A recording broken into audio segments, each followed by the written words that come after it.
നമുക്ക് പ്രാർത്ഥനയിൽ കിടക്കാം. ഓം നമോ ഭഗവതേ വാസുദേവായ, ഓം നമോ ഭഗവതേ വാസുദേവായ, ഓം നമോ ഭഗവതേ വാസുദേവായ, ഓം നമോ ഭഗവതേ വാസുദേവായ, ഓം നമോ ഭഗവതേ വാസുദേവായ.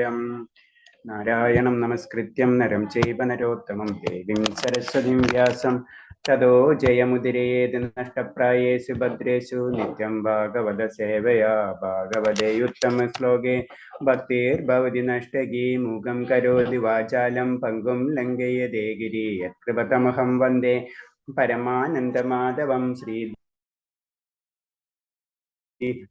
ഗുരുദീനതാരിണം ശ്രീ ചൈതന്യമീശ്വരം ജ്ഞാനതിമിരാന്തസ്യ ജ്ഞാനാഞ്ജലശലാകയാ ചക്ഷുർമിന്നിതം യേന തസ്മൈ ശ്രീ ഗുരുവേ നമഃ. ശ്രീ ചൈതന്യം മനോഭിഷ്ടം സ്ഥാപിതം യേന ഭൂതലേ സ്വയം രൂപകഥാമഹ്യം തദാതി സദാംബികം വന്ദേഹം ശ്രീഗുരു ശ്രീയുതപദകമലം ശ്രീഗുരും വൈഷ്ണവാംശ ശ്രീരൂപം സാഗരജാതം സഹന രഘുനാഥാനിതം തം സജീവം സാദൈവം സാവധൂതം പരിജനസഹിതം കൃഷ്ണ ചൈതന്യദേവം ശ്രീരാധാകൃഷ്ണപാദാൻ സഹന ലളിത ശ്രീവിശാഖാനിം താം ഹേ കൃഷ്ണ കരുണാ സിന്ധോ ദീനബന്ധോ ജഗത്പദേ ഗോപേശ ഗോപികാന്ത രാധാകാന്ത നമസ്തുതേ തപ്തകാന്തി രാധേ വൃന്ദാവനേശ്വരി വൃഷഭാനുസുതേ ദേവി പ്രണമാമി ഹരിപ്രിയേ വാഞ്ചകൽപതരൂപേ ച കൃപാ സന്ധിഭ്യ പതിനാം പാവനേഭ്യോ വൈഷ്ണവേഭ്യോ നമോ നമഃ. നമോ വിഷ്ണുപാദായ കൃഷ്ണപ്രേഷ്ഠായ ഭൂതലേ ശ്രീമദേ ഭക്തിവേദാന്ത സ്വാമിന്നിധി നാമിനേ നമസ്തേ സാരസ്വദേവേ ഗൗരവാണി പ്രചാരിണേ നിർവിശേഷശൂന്യവാദി പാശ്ചാത്യദേശധാരിണേ. ജയ ശ്രീകൃഷ്ണ ചൈതന്യ പ്രഭു നിത്യാനന്ദ ശ്രീ അദ്വൈത ഗദാധര ശ്രീവാസാദിഗേര് ഭക്തവൃന്ദ.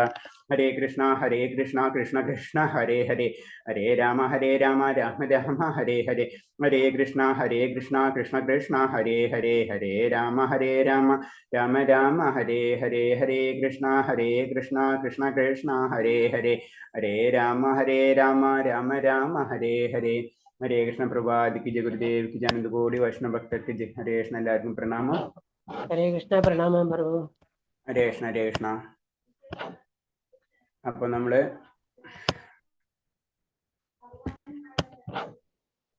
14ാമത്തെ ചാപ്റ്ററില് നമ്മൾ ആദ്യത്തെ ഇത് കഴിഞ്ഞുണ്ടല്ലേ, ഭക്തിപരമായ യോഗ്യതകൾ അല്ലെ. ഹരേ കൃഷ്ണ. ആദ്യത്തെ കഴിഞ്ഞു, രണ്ടാമത്തെ ആദ്യത്തെ കഴിഞ്ഞല്ലേ, ഭക്തിപരമായ യോഗ്യതകളെ പറ്റി പറഞ്ഞു. നമുക്കറിയാം ഭക്തിപരമായിട്ടുള്ള യോഗ്യത അർജുനെ പോലെ ആയിരിക്കണം. നമ്മളെ ചിന്താഗതി മാറണം. അപ്പൊ അതില് ഭാഗവതത്തിലും പറഞ്ഞ കോട്ടിങ്ങൾ പറയാണ്. കാരണം ഉത്തവരെ എന്റെ സേവനം ഗൗരവമായി എടുക്കുന്നവർക്ക് ദാർശന അഭ്യൂഹങ്ങളൊന്നും കൃത്യമായ ത്യാഗത്തിലും ഒരു തരത്തിലും ഗുണം ചെയ്യില്ല. എന്റെ ഭക്തനായി തീരുന്നതോടെ ഭൗതിക ത്യാഗം കൊണ്ട് തന്നെ ബലം തന്നെ കൈവന്നുകൊള്ളും. അപ്പൊ ഉത്തവരോട് പറയുന്ന കാര്യങ്ങളാണ് ഭഗവാൻ. കാരണം നിങ്ങൾ സാധാരണ രീതിയിൽ ഉന്നത ഭക്തന്മാർക്ക് പിന്നെ ഭൗതികമായിട്ടുള്ള ആഗ്രഹങ്ങളോ അങ്ങനത്തെ ഉള്ള ത്യാഗങ്ങളോ അതൊന്നും അവരെ സംബന്ധിച്ചുണ്ടാവില്ല എന്ന് പറഞ്ഞു കൊടുക്കാണ്. പരമസത്യം എന്തെന്നറിയാൻ വേണ്ടി ജ്ഞാനവും അതോടെ സംജാതമാകും. അപ്പൊ ഭഗവാനെ പറ്റി അറിയാനുള്ള ജ്ഞാനവും അവർക്ക് ലഭ്യമാവും. അതായത് ചുരുക്കിയത് ഇത്രയുള്ളൂ, ഭഗവാനിൽ അടിയുറച്ചൊരു വിശ്വാസം ഉണ്ടെന്ന് കഴിഞ്ഞു കഴിഞ്ഞാൽ പിന്നെ അല്ലാതെ നമുക്ക് തന്നെ വന്നുകൊള്ളും. പരമസത്യം എന്തെന്നറിയാൻ വേണ്ട ജ്ഞാനവും അതോടെ സംജാതമാകും. ഭക്തിയുത സേവനത്തിന്റെ പരീക്ഷണമാണ് അത്. ഭക്തൻ ഒരിക്കലും ഇരുട്ടി തപ്പേണ്ടി വരില്ല. കാരണം അവന്റെ ഉള്ളിൽ ഭഗവാൻ പ്രകാശം പരത്തും. അപ്പൊ എന്താണ്, ഇരുട്ടി തപ്പേണ്ടെന്ന് വരും. നമ്മൾ കൂടുതൽ അന്വേഷണങ്ങൾക്കൊന്നും പോകേണ്ടി വരുന്ന ആവശ്യം വരുന്നില്ല. നമുക്ക് ഏറ്റവും ആവശ്യമുള്ളതെന്ന് പറഞ്ഞു കഴിഞ്ഞാൽ ഭഗവാനിൽ അടിയുറച്ചൊരു വിശ്വാസം വളർത്തിയെടുക്കുക. അത്രയാണ് നമ്മൾ ചെയ്യേണ്ട ആവശ്യമുള്ളൂ എന്ന് പറയുന്നത്. അങ്ങനെ ചെയ്തു കഴിഞ്ഞാൽ ഉദ്ധവരോട് ഭഗവാൻ തന്നെ പറയുന്നതാണ്, അങ്ങനെ വളർത്തിയെടുത്തു കഴിഞ്ഞാൽ ബാക്കിയല്ലാതെ ഭഗവാൻ ചെയ്തുകൊള്ളും. ഇതാണ് അതിന്റെ ഒരു സാരാംശമായിട്ട് പറയുന്നത്. അപ്പൊ ശരിക്കും ഭക്തിയുദ്ധ സേവനത്തിന്റെ എന്താണ് യോഗ്യത എന്ന് പറയുമ്പോൾ സിമ്പിൾ ആയിട്ട് ഇത്രയേ ഉള്ളൂ. കുറച്ച ഭക്തി ഉണ്ടാക്കി എടുക്കാം നമ്മൾ. അതിനുവേണ്ടി എന്തൊക്കെ പ്രവർത്തനങ്ങൾ നമുക്ക് ചെയ്യാൻ കഴിയുമോ അത് നമ്മൾ ചെയ്യാം. അത് മാത്രമുള്ള അതിൽ പറയുന്നത് ഭഗവാന്റെ ഉപദേശം. ബലകാംക്ഷയോടെ ചെയ്യുന്ന കർമ്മങ്ങളിലും തപോനുഷ്ഠാനങ്ങളിൽ നിന്നുണ്ടാകുന്ന ലാഭവും ദാർശനിക വിജ്ഞാനത്തിന്റെ സംസ്കാരം, ത്യാഗം, യോഗ സാധനങ്ങൾ, ദാനധർമ്മങ്ങൾ തുടങ്ങുന്നുണ്ടാകുന്ന നേട്ടവും എന്റെ ഭക്തന്മാർക്ക്, അതായത് സ്നേഹപൂർവ്വം എന്നെ സേവിക്കുന്നവർക്ക് സ്വയം വന്നു ചേരും. അതാണ് നമ്മൾ പറയുന്നത്. നമ്മൾ ഭൗതികമായിട്ടുള്ള ആഗ്രഹങ്ങൾക്കൊന്നും പിറകെ പോണ്ട. അതിനോട് ഭഗവാനോടോ മറ്റു ദേവതകളോടോ ഒന്നും പ്രത്യേകിച്ച് പറയേണ്ട ആവശ്യമില്ല. കാരണം എന്താണ്, ആ ഭക്തി നമ്മളിൽ ഉണ്ടായിക്കഴിഞ്ഞാൽ തീർച്ചയായിട്ടും നമുക്ക് എന്താണ്, എല്ലാത്തര ഗുണങ്ങളും എല്ലാത്തര സൗഭാഗ്യങ്ങളും നമുക്ക് ലഭിച്ചിരിക്കും എന്നാണ് ചുരുക്കി പറയുന്നത്. അതിന് കാരണം എന്താണ്? കാരണം ഐശ്വര്യ ദേവത തന്നെയാണ് ഭഗവാന്റെ ുള്ളത് അല്ലെ. ഐശ്വര്യ ദേവത തന്നെ ചെയ്യുന്നത് എന്നാണ്, ലക്ഷ്മി ദേവി തന്നെ ചെയ്യുന്നത് ഭഗവാന്റെ സേവനങ്ങൾ ചെയ്തു കൊടുക്കുകയാണ്. അപ്പൊ ആ ഭഗവാനെയാണ് നമ്മൾ ആരാധിക്കുന്നത്. അപ്പൊ ഓട്ടോമാറ്റിക്കായിട്ട് നമുക്ക് എല്ലാവിധ ഐശ്വര്യങ്ങളും ലഭിച്ചിരിക്കും. അതാണ് അതിന്റെ ചുരുക്കം. അപ്പൊ നമ്മൾ സ്പെഷ്യൽ ആയിട്ടൊന്നും ചെയ്യേണ്ട ആവശ്യമില്ല. നമ്മൾ ഭഗവാന്റെ കാര്യത്തിനോട് കൂടുതൽ ഇമ്പോർട്ടൻസ് കൊടുക്കാം. അതാണ് പറയുന്നത്. പക്ഷെ അവനിൽ നിന്ന് എനിക്ക് ഭക്തിയുത സേവനം നടന്നതിൽ കവിഞ്ഞു ഒന്നും വേണ്ട. അപ്പൊ ഭഗവാൻ തന്നെ പറഞ്ഞാണ്, ആ വ്യക്തിയിൽ നിന്ന്, ആ ഭക്തനിൽ നിന്ന് എനിക്ക് വേറൊന്നും വേണ്ട എന്നാ പറയണത്. ഉപരി ലോകത്തിലേക്ക് ഉയർത്തപ്പെടുക എന്നതുപോലെ ഭൗതിക ലാഭമോ അതല്ലെങ്കിൽ ലാഭമോ അതല്ലെങ്കിൽ വൈകുണ്ഠ ലോകം പ്രാപിക്കുന്നുള്ള ആത്മീയലാഭം ആഗ്രഹിക്കുന്ന ഭക്തൻ എന്റെ അഹൈതുകമായ കാരുണ്യം വഴി എല്ലാ ആഗ്രഹങ്ങളും കൈവരും. അപ്പൊ ക്ലിയർ ആയിട്ട് പറയുന്നത്, നമുക്ക് അങ്ങനെ ഭൗതിക ആഗ്രഹങ്ങൾ ഉണ്ടെങ്കിൽ തന്നെയും അതും നമുക്ക് ലഭിക്കും. എന്ത് ചെയ്താൽ മതി? ഭക്തിയുത സേവനം, ഭഗവാന്റെ സേവന കർമ്മത്തിൽ നിരതമായി ഇരുന്നു കഴിഞ്ഞാൽ നമ്മളുടെ ഉള്ളിൽ എന്താ, നമുക്ക് ഭൗതിക ലാഭമോ അല്ലെങ്കിൽ ആത്മീയ ലാഭമോ ആഗ്രഹമുണ്ടെങ്കിൽ അതും നമുക്ക് ലഭിച്ചിരിക്കും എന്നാ പറയുന്നത്. ചുരുക്കി പറഞ്ഞു കഴിഞ്ഞാൽ നമ്മളെ ഭൗതിക ആഗ്രഹങ്ങൾ വെച്ചിട്ടും ഭഗവാനെ ആരാധിച്ചു കഴിഞ്ഞാലും അതിന്റെ ബലം നമുക്ക് ലഭിച്ചിരിക്കും എന്നാണ് ചുരുക്കി പറഞ്ഞു തരുന്നത്. അതിന് ഉയർന്ന തലത്തിലേക്ക് പോകുമ്പോ ഇതൊന്നും വേണ്ടെന്ന ഒരു അവസ്ഥയിലേക്ക് എത്തും. പക്ഷെ എന്താണ്, ആദ്യമത്തെ സ്റ്റേജിൽ നമ്മൾ ആ സുഹൃത്തുക്കളെ പറ്റി നമുക്കറിയാം. ആ പോയിന്റ് തന്നെയാണ് ഇതിൽ പറയുന്നത്. സത്യത്തിൽ കൃഷ്ണബോധം വളർത്തിക്കൊണ്ടുവരുന്നതിന് ഭക്തന് തുടർന്ന് ഭൗതിക സുഖങ്ങളോട് ആസക്തി നിലനിൽക്കുന്നെങ്കിൽ ഉത്തമനൊരു അധ്യാത്മ ഗുരുവിന്റെ നിർദ്ദേശം അനുസരിച്ചിട്ട് ഭക്തിയുത സേവനം അനുഷ്ഠിച്ച് ആ പ്രവണതയിൽ നിന്ന് അയാൾ വിമുക്തനായി തീരും. അടുത്ത പോയിന്റ് എന്ന് പറയുന്നത്, നമ്മൾ കൃഷ്ണബോധത്തിലേക്ക് കടക്കുമ്പോൾ നമ്മൾ ശരിക്കും നമുക്ക് എന്താണ്, ഇതൊന്നല്ല നമ്മുടെ ലക്ഷ്യം. എന്നിരുന്നാലും നമ്മുടെ ഉള്ളിൽ ഭൗതിക ആസക്തികൾ ഉണ്ടാവാനുള്ള സാധ്യത കൂടുതൽ തന്നെയാണ്. അപ്പൊ അങ്ങനെ വരുന്ന സമയത്ത് നമ്മൾ എന്താ ചെയ്യേണ്ടതെന്ന് പറഞ്ഞ ഒരു ആത്മഗുരുവിന്റെ നിർദ്ദേശങ്ങൾ ചിട്ടയായി അനുഷ്ഠിക്കാൻ ശ്രമിക്കുക. അങ്ങനെ വരുമ്പോൾ നമ്മൾ പതുക്കെയായിട്ട് ഭൗതികമായിട്ടുള്ള പ്രവണതകളിൽ നിന്ന്, ഭൗതികമായിട്ടുള്ള പ്രവണതകളിൽ നിന്ന് നമുക്ക് മാറ്റം കിട്ടും. അതാണ് നമ്മൾ ചെയ്യുന്നത്.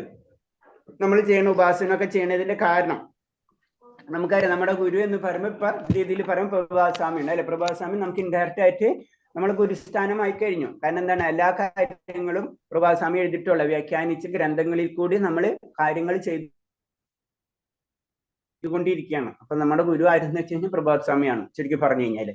അപ്പൊ അങ്ങനെയാണ്. അങ്ങനെ ചെയ്യുമ്പോൾ എന്താണ്, ആയ കാര്യങ്ങൾ സ്ഥിരമായിട്ട് ചെയ്തുകൊണ്ടിരിക്കുമ്പോൾ നമുക്ക് എന്താണ്, ഈ പ്രവണത, അതായത് ഭൗതികമായിട്ടുള്ള ആ ആഗ്രഹത്തിൽ നിന്ന് പതുക്കെ പതുക്കെ കുറഞ്ഞു വരും. അത് നമുക്കറിയാം. ഭക്തി കൂടുമ്പോ ഭൗതികത കുറയും. അത് ലളിതമായിട്ട് ജീവിക്കാനൊക്കെ നമുക്ക് മനസ്സ് തയ്യാറെടുത്ത് തുടങ്ങും. അല്ലെങ്കിൽ നമുക്ക് പറ്റൂല. മുകളിൽ ആഗ്രഹങ്ങൾ കയറി നിൽക്കേണ്ടി അത് കുറയ്ക്കണമെങ്കിലേ, അത് കുറയ്ക്കണം ശരിക്കും. അപ്പൊ അത് കുറയ്ക്കണമെങ്കിൽ എന്താണ്, ഭഗവാന്റെ സഹായം കൂടി വേണം. നമുക്ക് ഇനി അത് തന്നെ വേണമെന്ന് വെച്ചാൽ അതും ഭഗവാൻ തരും. ഭൗതിക സുഖാനുഭൂതിക്ക് വേണ്ടിയുള്ള ആസക്തി ഒരിക്കലും അംഗീകരിക്കരുതെന്നും കൃഷ്ണനുമായി ബന്ധപ്പെട്ട എല്ലാ സുഖങ്ങളും കൈക്കൊള്ളണമെന്നാണ് ശ്രീരൂപ ഗോസ്വാമിയുടെ നിർദ്ദേശം.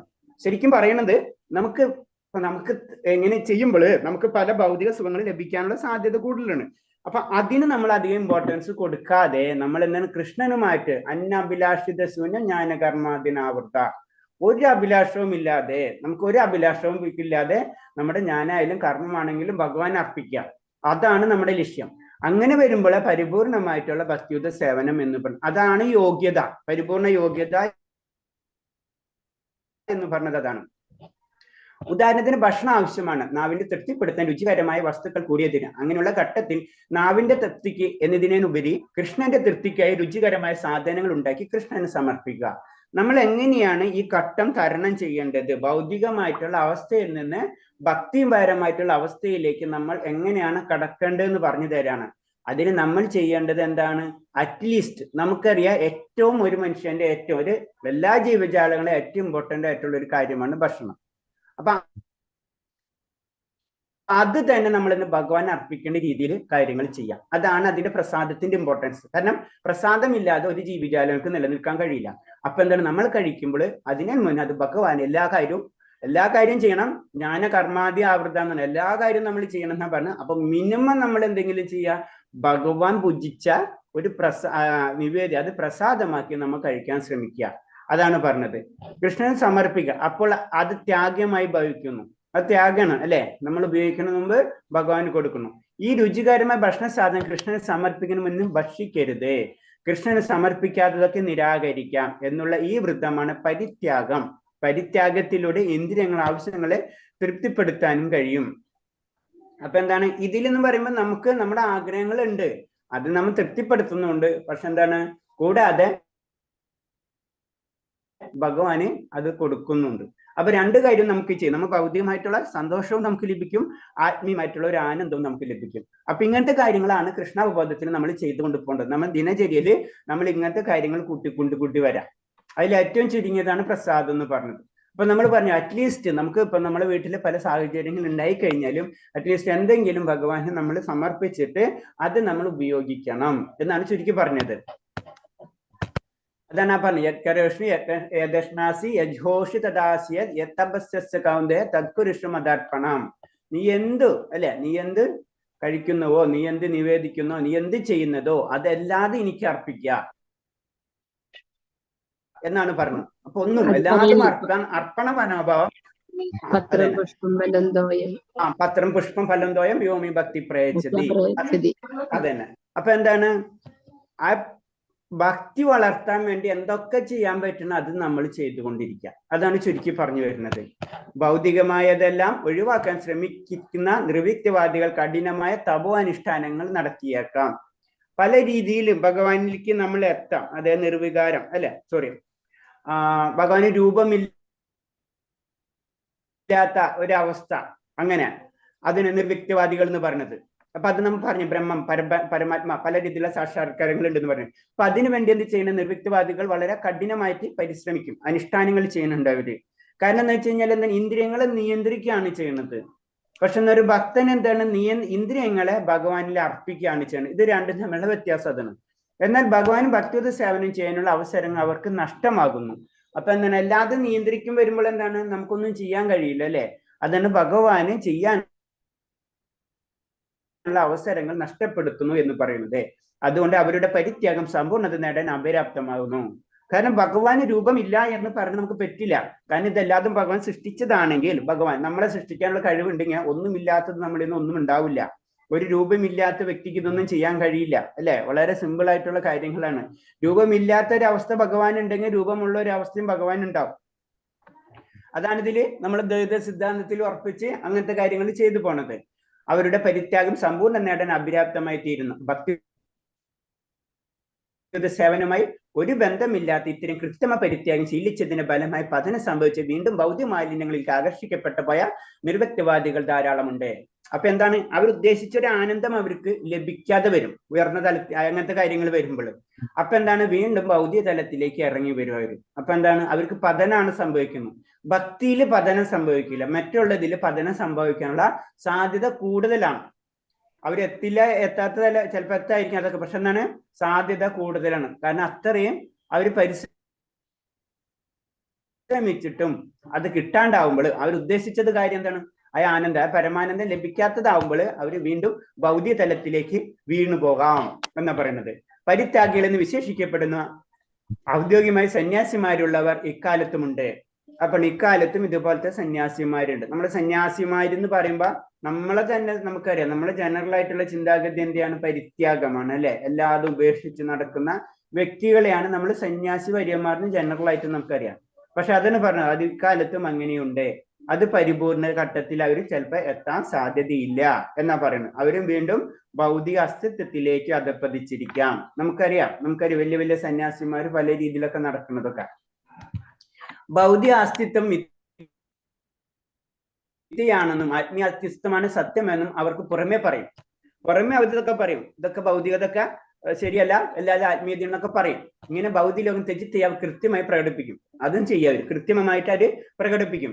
എന്നാലും ഭക്തിയുത സേവനത്തെ എത്തിച്ചേരാത്തത് കൊണ്ട് അവർക്കൊരു ലക്ഷ്യം നേടാതെ വരുന്നു. അപ്പൊ എന്താണ്, ശരിക്കും പരിപൂർണ ഘട്ടത്തിലേക്ക് എത്താതെ വരുമ്പോൾ അവർ താഴത്തേക്ക് പതിക്കും. അവർ ഭൂതദായപരവും രാഷ്ട്രീയവും ആയ ഭൗതിക പ്രവർത്തനങ്ങളിലേക്ക് അവർ മടങ്ങി വരുന്നു. അപ്പൊ എന്താണ്, അങ്ങനത്തെ ഉള്ള വ്യക്തികൾ വീണ്ടും ഭൗതിക ലോകത്തിലേക്ക് മടങ്ങി വന്ന് ആ ലക്ഷ്യത്തിലേക്ക് കടക്കും. അതാണ് പിന്നെ നമുക്കറിയാം, ഇപ്പൊ പല സന്യാസി പല കാര്യങ്ങളിലും പല സംഘടനകളൊക്കെ ഉണ്ട്, പല വിധ സംഘടനകളൊക്കെ നമുക്ക് കാണാം. അവരെന്താണ് ലാസ്റ്റ് ചാരിറ്റിയും അല്ലെങ്കിൽ സാമൂഹ്യ സേവനവും അല്ലെങ്കിൽ രാഷ്ട്രീയത്തിലും ഇതിലൊക്കെ കടക്കണമായിട്ട് നമ്മൾ ശ്രദ്ധിച്ചാൽ അറിയാം. അതാണ് പറഞ്ഞാൽ അവർക്ക് അതിലേക്ക് താന്നു പോകാനുള്ള സാധ്യതയുണ്ട്. പരിശുദ്ധ ഭക്തൻ ആ ഭാഗത്തിലേക്കൊന്നും കടക്കില്ല എന്നാ പറയുന്നത്. അപ്പൊ എല്ലാം ഇട്ടെറിഞ്ഞ് സന്യാസം സ്വീകരിച്ച കാരണം അവർ ഒരിക്കലും ഭഗവാന്റെ പാദങ്ങൾ അഭയം തേടാതെ പലരും ഈ വീണ്ടും ഭൗതിക ലോകത്തിലേക്ക് മടങ്ങിയിട്ടുണ്ട്. അവർ ഒരിക്കലും ഭഗവാന്റെ പാദങ്ങളിൽ അഭയം തേടാത്തവരാണ്. അപ്പൊ ഇവരൊരിക്കലും എന്താണ് പിന്നെ കാരണം വീണ്ടും താഴ്ത്തിക്ക് ഇറങ്ങി. അവരെന്താണ് ഉദ്ദേശിച്ച് പോയത് അത് കിട്ടാതെ വീണ്ടും അവർ താഴ്ത്തിക്ക് ഇറങ്ങും. അപ്പൊ എന്താണ്, ഭഗവാന്റെ പാദങ്ങൾ അവർക്ക് വീണ്ടും ലഭിക്കില്ല. അതാണ് നിർവികാര തത്വം. അതിലുള്ള കുഴപ്പതാണ്. അവർക്ക് എന്താണ്, അതും കിട്ടൂല ഇതും കിട്ടൂല. കഴിഞ്ഞ സമയങ്ങൾ കുറെ വേസ്റ്റ് ആയി പോവുകയും ചെയ്യും. ഇപ്പൊ നമ്മള് പലരും യോഗ പഠിക്കാൻ പോയിട്ടുണ്ടാവും അല്ലെ? യോഗ കുറെ കാലമൊക്കെ യോഗ പഠിക്കാൻ പോയിട്ടുണ്ട്. എത്ര പേര് പോയിട്ടുണ്ട്? ഞാൻ ജോയിൻ ചെയ്ത് പോയിട്ടുണ്ട് 1 വർഷം. കുറെ പേര് പോയിട്ടുണ്ടാവും. ഞാനും പഠിച്ചിട്ടുണ്ട്, ഞാനും ചെയ്യുന്നുണ്ട്. ഞാനും പോയിട്ടുണ്ട്. ഇവിടെ പോയില്ല.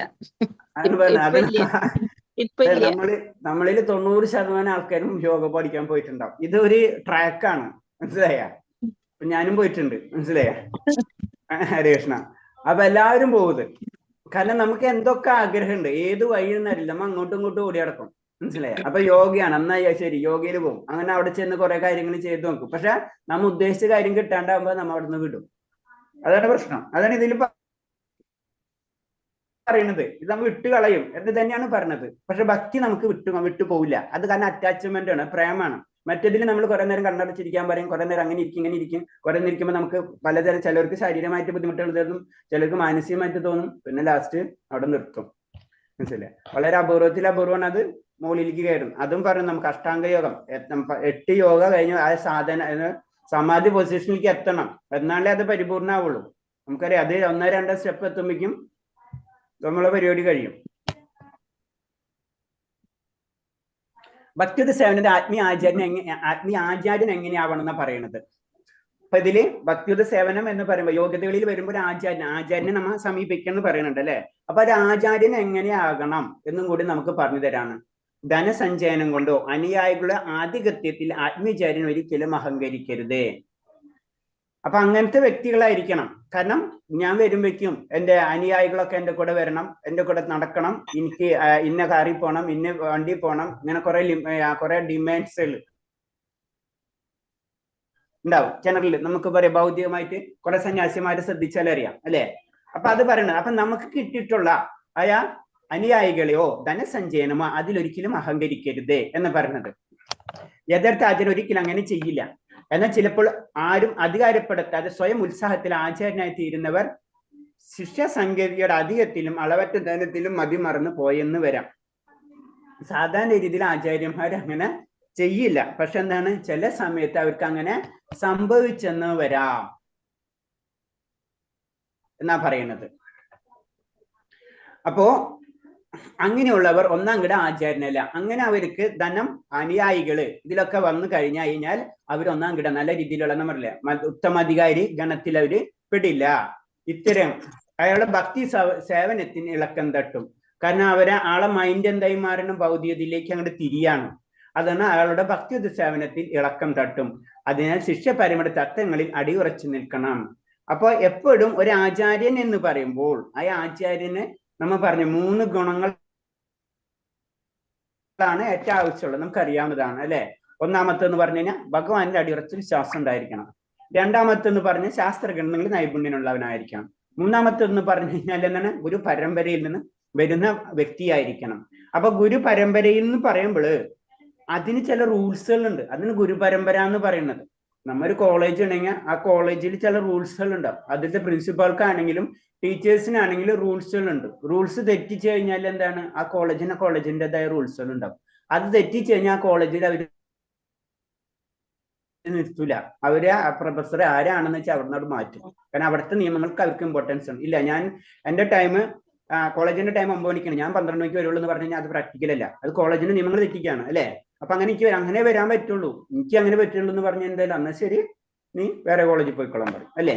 ഇതാണ് പരമ്പര എന്ന് പറഞ്ഞാൽ. ആ പരമ്പരയിലെ ചില നിയമങ്ങളുണ്ട്, ആ നിയമത്തിൽ കൂടെ തന്നെയായിരിക്കണം ഒരു ആചാര്യം പോകേണ്ടത്. അതാണ് പറയുന്നത്. കൃഷ്ണബോധമുള്ള വ്യക്തിക്ക് സംഭവിക്കുന്നത്, കൃഷ്ണബോധമുള്ളയാൾ സ്വാഭാവികമായി പൗത്രീകരിക്കപ്പെട്ടതിനാൽ ചിന്തയിലോ പ്രവൃത്തിയിലോ മറ്റു തരത്തിലോ പൗത്രീകരണങ്ങൾ ആവശ്യമായി വരുന്നില്ല. അപ്പൊ നമ്മൾ ഇതൊക്കെ ചെയ്യണത് എന്തിനാണ്? പരിശുദ്ധീകരണമാണ് നമ്മൾ ചെയ്യുന്നത്. നമ്മളെന്നറിയാം രജോ തമോ ഗുണങ്ങളിൽ നിന്ന് സാത്വിക ഗുണത്തിലേക്ക് കടക്കുക, അതാണ് നമ്മൾ ചെയ്യുന്നത്. അത് ഏത് പ്രവൃത്തിയാണെങ്കിലും. ഇന്ദ്രിയങ്ങളെ നിയന്ത്രി, അത് ആസക്തി വിരക്തി 2 സെക്ഷൻ. ആസക്തിയിലൂടെയും പവിത്രീകരിക്കാം, വിരക്തിയിലൂടെയും നമുക്ക് പവിത്രീകരിക്കാം. അപ്പൊ ആസക്തിയിലൂടെ, അതായത് ആസക്തി എന്തിനോടാണ്? ഭഗവാന്റെ കാര്യങ്ങളിൽ ചെയ്യുന്നതിനുള്ള ആസക്തി നമ്മൾ വളർത്തിയെടുക്കണം. അങ്ങനെ വളർത്തിയെടുക്കുന്നത് കൂടി നമ്മളിലുള്ള ആ മാലിന്യങ്ങൾ അല്ലെങ്കിൽ നമ്മുടെ ഹൃദയം പവിത്രീകരിച്ചുകൊണ്ടിരിക്കുകയാണ്. അപ്പൊ നമ്മളൊരു ഭക്തന്റെ അവസ്ഥയിലേക്ക് എത്തുമ്പോൾ നമുക്ക് എന്താണ്? നമ്മൾ യാതൊരു പവിത്രീകരണത്തിന്റെ അഡീഷണൽ ആയിട്ട് ചെയ്യണ്ട. അതാണ് ഞാൻ പറഞ്ഞിട്ടുള്ളത്. നമുക്ക് എന്താ പറയാ, ഹിംസ തെറ്റാണെന്നറിയാം, പക്ഷെ ഒരു ഭക്തൻ ഹിംസിക്കൂല അല്ലെ. ഒരു ഭക്തൻ ഇപ്പൊ നമ്മളെ രീതിയിൽ അറിയാം, നമ്മള് ശുചീകരണം അത് നമ്മൾ ചെയ്തിരിക്കും അല്ലെ. ഒരു ഭക്തൻ അത് പറയേണ്ട ആവശ്യമില്ല. ക്ഷേത്രത്തിൽ പോയി കഴിഞ്ഞാൽ നമ്മളെ പൂജാ റൂമിൽ നമ്മൾ അത് വൃത്തിയായിട്ട് ചെയ്യുള്ളൂ അല്ലെ. അത് തന്നെയാണ്, അത് സ്പെഷ്യൽ അല്ല. ഭക്തിയിൽ കിടക്കുമ്പോ ഇത് ഓട്ടോമാറ്റിക് ആയിട്ട് പവിത്രീകരണമൊക്കെ ഓട്ടോമാറ്റിക് ആയിട്ട് നടന്നുകൊള്ളും. കൃഷ്ണബോധത്തിൽ ഒറ്റപ്പെട്ടിരിക്കുന്നതിനാൽ അയാൾ എന്റെ സദ്ഗുണങ്ങളെല്ലാം നേടിക്കഴിഞ്ഞിട്ടുണ്ട്. യോഗമുറയ്ക്ക് ആവശ്യമുള്ള എല്ലാ നിയമങ്ങളും ചട്ടങ്ങളും അയാൾ അനുസരിക്കുന്നുണ്ട്. അപ്പൊ എന്താണ്? ഒരു ഭക്തൻ യോഗിയായിട്ട് മാറും. അപ്പൊ ഒരു ഭക്തനായി കഴിഞ്ഞാൽ യോഗീരോ ഗുണങ്ങളും ഓട്ടോമാറ്റിക് ആയി കിട്ടും. ഇത്തരം നിയമങ്ങളും മറ്റു ഭക്തനും സ്വയം ശീലിച്ചിട്ടുണ്ട്. അപ്പൊ യോഗികൾക്ക് വേണ്ടിയിട്ടുള്ള തത്വങ്ങൾ ഇൻഡയറക്റ്റ് ആയിട്ട് ആര് ശീലിക്കുന്നുണ്ട്? അത് ഒരു ഭക്തൻ ശീലിക്കുന്നുണ്ട്. അപ്പൊ അത് തന്നെയാണ് പ്രഭാത് സ്വാമി പറഞ്ഞിട്ടുള്ളത്. നമ്മിപ്പോ പറഞ്ഞത് തന്നെ യോഗയിൽ പറയുമ്പോ അല്ലെങ്കിൽ മെഡിറ്റേഷൻ അല്ലെ. മെഡിറ്റേഷൻ പറയുമ്പോൾ പ്രഭാത് സ്വാമി പറയുന്നത് നിങ്ങൾ നാമം ജപിച്ചാൽ മതി, അതും മെഡിറ്റേഷൻ ആണ്. ഒരു തരത്തിൽ പറഞ്ഞു ഒന്നും വേണ്ട, ശരി എനിക്ക് മെഡിറ്റേഷൻ മാത്രം മതി എന്ന് പറഞ്ഞ് സ്ഥിരമായിട്ട് നാമം ജപിക്കുക, അത് മെഡിറ്റേഷൻ ആണ്. അപ്പൊ 2 ഗുണം കിട്ടി, മെഡിറ്റേഷന്റെ ഗുണം കിട്ടി, ഭഗവാന്റെ ഗുണം കിട്ടി. അങ്ങനെയെങ്കിലും നിങ്ങൾ ചെയ്യും. അവര് ആചാര്യന്മാരെ എല്ലാ മാർഗങ്ങളും നമ്മളെ സ്വഭാവർക്ക് കറക്റ്റായിട്ട് അറിഞ്ഞാലുകൊണ്ട് അവരെല്ലാ കാര്യങ്ങളും നമുക്ക് പറഞ്ഞു തന്നിട്ടുണ്ട്. എങ്ങനെയെങ്കിലും ഭഗവാന്റെ നാമം ജപിക്കുക, ഇത് മാത്രമാണ് ബേസിക് ആയിട്ടുള്ള കാര്യം. നല്ലൊരു യോഗ്യതയെ കണക്കാക്കപ്പെടുന്ന അഹിംസ എന്ന ഗുണം ഒരു മൂർത്തായ ഉദാഹരണമാണ്. അതിനിപ്പോ ഹിംസനെ പറ്റി പറഞ്ഞു. ഭക്തൻ സ്വഭാവേന അഹിംസവാദിയാണ്. ഭക്തൻ എന്താണ്? അഹിംസവാദിയായിരിക്കും. പിന്നെ അതിന് സ്പെഷ്യൽ ട്രെയിനിങ്ങിന്റെ ഒന്നും ആവശ്യമില്ല. അതുകൊണ്ട് അഹിംസ വിശേഷ വിധിയെ പരിശീലിക്കേണ്ട ആവശ്യമില്ല. അപ്പൊ ഇത് അഹിംസ ചെയ്ത വ്യക്തിയെ ഭക്തനാവൂ എന്ന് പറയേണ്ട ആവശ്യമില്ല. ഭക്തനായി കഴിഞ്ഞാൽ ആ വ്യക്തി അഹിംസവാദി ആയിത്തീരും. അതാണ് ഗുണം. ചില സസ്യാഹാര പ്രസ്ഥാനങ്ങളിൽ മറ്റും ചേർന്ന് പൗത്രീകരണം തേടാറുണ്ട് അല്ലെ. നമുക്കറിയാം ഇപ്പൊ ചുറ്റും നമ്മുടെ വെജിറ്റേറിയൻസ് എന്ന് പറഞ്ഞൊരു ട്രെൻഡ് നമ്മുടെ നാട്ടിലൊക്കെ നമ്മൾ തന്നെ ഓൾ വേൾഡിൽ നടക്കുന്നുണ്ട് ട്രെൻഡ് അല്ലെ. അപ്പൊ എന്താണ്? അങ്ങനെ അത് പവിത്രീകരണം, അതും ഒരു തരത്തിലുള്ള പവിത്രീകരണമാണ് നടക്കുന്നത്. അപ്പൊ എന്നാൽ ഭക്തൻ പരപ്രേരണ കൂടാതെ തന്നെ സസ്യാഹാരിയാണ്. ജനറൽ ആയിട്ട് ഒരു ഭക്തൻ സസ്യാഹാരിയായിട്ട് മാറിയിട്ടുണ്ടാവും. അതുകൊണ്ട് ഇത്തരം പവിത്രീകരണങ്ങൾ ആവശ്യമില്ല. അപ്പൊ സ്പെഷ്യൽ ആയിട്ട് ട്രെയിനിങ്ങിന്റെ ആവശ്യമില്ല. അപ്പൊ ആ യോഗ്യതകൾ പറയുന്നതാണ്.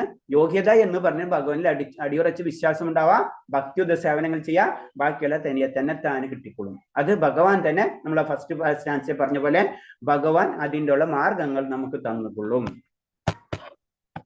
ഭക്തൻ കൃഷ്ണബോധത്തെ വിശേഷിച്ച് പരിശീലനം നേടേണ്ട എന്നതിൽ ധാരാളം ഉദാഹരണങ്ങളുണ്ട്. ദേവന്മാരുടെ എല്ലാ സദ്ഗുണങ്ങളും അവനിൽ താനെ വികാസം പ്രാപിച്ചോളും. നമുക്കറിയാം ആസുര ഗുണങ്ങളിൽ നിന്ന് ദൈവിക ഗുണത്തിലേക്കാണ് നമ്മൾ കടക്കുന്നത് അല്ലെ. അപ്പൊ പറഞ്ഞ ഭക്തിയിലേക്ക് കടക്കുമ്പോൾ നമ്മൾ അറിയാതെ തന്നെ ദേവന്മാരുടെ ഗുണം നമുക്ക് ലഭിച്ചിരിക്കും അല്ലെ. ഒരാൾക്ക് വിഷമിക്കണത് കണ്ടു കഴിഞ്ഞാൽ നമ്മളെ ചങ്കിടിക്കാൻ തുടങ്ങും അല്ലെ.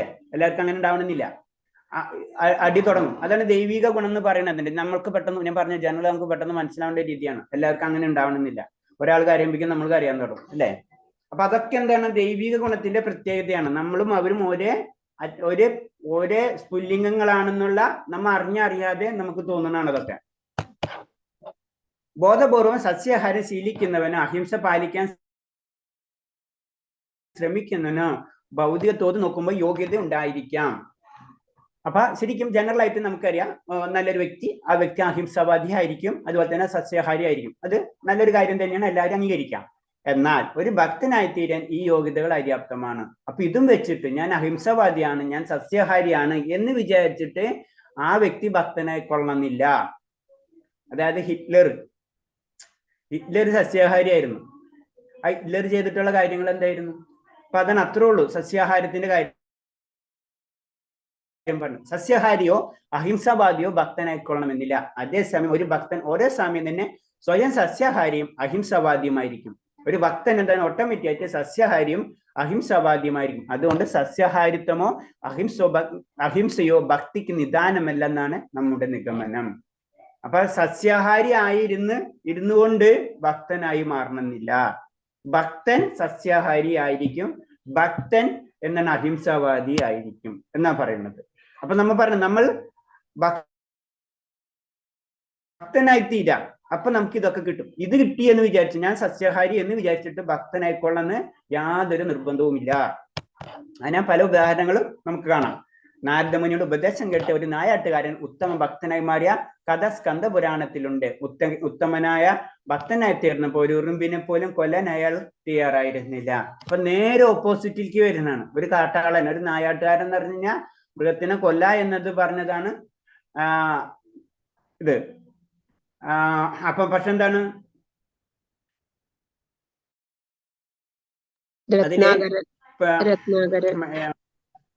രത്നാകരന്റെ കഥ. അതേപോലെ തന്നെ പറയുന്നത് ആ വ്യക്തി കേട്ടിട്ടുള്ള ശബ്ദം തന്നെ എന്താ പറയാ, ഹിന്ദിയിൽ സംസ്കൃതത്തിലെ ഇതിനോട് പേരുണ്ട് മർഗിയ, മരം അല്ലെ, കേട്ടിട്ടില്ലേ അത്? അപ്പൊ മരിച്ചു എന്ന് മാത്രമേ അറിയുള്ളൂ. അതായത് ഒരു ജീവനെ കൊന്നു കഴിഞ്ഞാൽ അത് മരിക്കും, അത് കിടന്നിങ്ങനെ പിടയ്ക്കും. ആ പിടയ്ക്കലിൽ ആനന്ദം കണ്ടെത്തുന്ന വ്യക്തിയാണ്. ആ ഒരു ഒറ്റ വേടിനെ ചെറുതായിട്ടൊന്ന് തിരിച്ചുള്ളൂ, അത് മരത്തിനെ രാമനാക്കി അല്ലെ, രാമ അത് തിരിക്കാൻ മാത്രം. അത്രയും ചെറിയൊരു വ്യത്യാസത്തിൽ തന്നെ ആ വ്യക്തിക്ക് ഉണ്ടായാണ്, ആ വ്യക്തിക്ക് അത്രയധികം വ്യത്യാസങ്ങൾ വന്നു. അതാണ് നാരദമുനി നമുക്ക് കാണിച്ചത്. ചെറിയ വ്യത്യാസങ്ങള് നമ്മുടെ ജീവിതത്തിൽ വളരെ വലിയ കാര്യങ്ങളിലേക്ക് കൊണ്ടുവരും. മര എന്നുള്ളത് രാമാക്കി, മനസ്സിലെ?